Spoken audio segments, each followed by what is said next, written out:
होश में आते ही दंपति जल्दी से कार से बाहर निकले और जांच करने लगे, लेकिन जब उन्होंने वाहन के नीचे देखा तो उन्हें कुछ नहीं मिला। दोनों ने राहत की सांस ली। जैक ने सोचा कि शायद वह एक हिरण था और उसकी पत्नी बस थकी हुई थी कि उसने जो कुछ भी देखा था वह सिर्फ एक भ्रम था। लेकिन अन्ना को यकीन था कि वह गलत नहीं थी। उसने स्पष्ट रूप से एक छोटी लड़की को सड़क के बीच में खड़ा देखा था।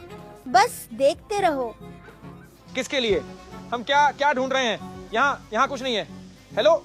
जल्द ही वे अपने नए घर 100 साल पुराने विला पर पहुंच गए। यह जर्जर और खस्ता हाल था, लेकिन जैक की सारी बचत इसमें लग गई थी। जैसे ही वे अंदर जाने वाले थे, उन्होंने अचानक सामने के गेट के बाहर एक अजीब महिला को खड़ा देखा। अन्ना तुरंत उसे अभिवादन करने गई। हम बस अभी शिफ्ट हो रहे हैं। बैठ, थोड़ी मदद।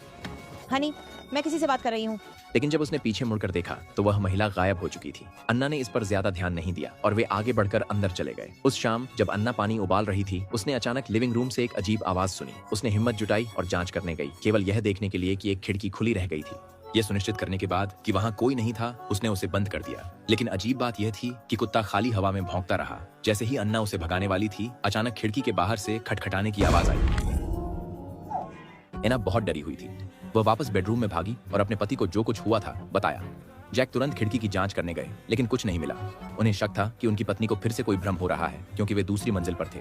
कोई भी खिड़की के बाहर खड़ा नहीं हो सकता था, लेकिन एना के लिए यह पूरी तरह से वास्तविक लगा था। अगले दिन जब वह लिख रही थी, अचानक एक छोटी गेंद फर्श पर लुढ़कते हुए उसके पैरों की ओर आई। अन्ना ने उसे उठाया, हैरान होकर, और महसूस किया कि कुत्ता इसके साथ खेल रहा था। उसने उसे वापस फेंका, लेकिन गेंद गलती से मेज के नीचे लुढ़क गई। कुत्ते की बेचैनी देखकर अन्ना उसे निकालने के लिए चारों तरफ झुक गई। ऐसा करते हुए उसे एक फोटो एल्बम मिला। जब अन्ना ने उसे खोला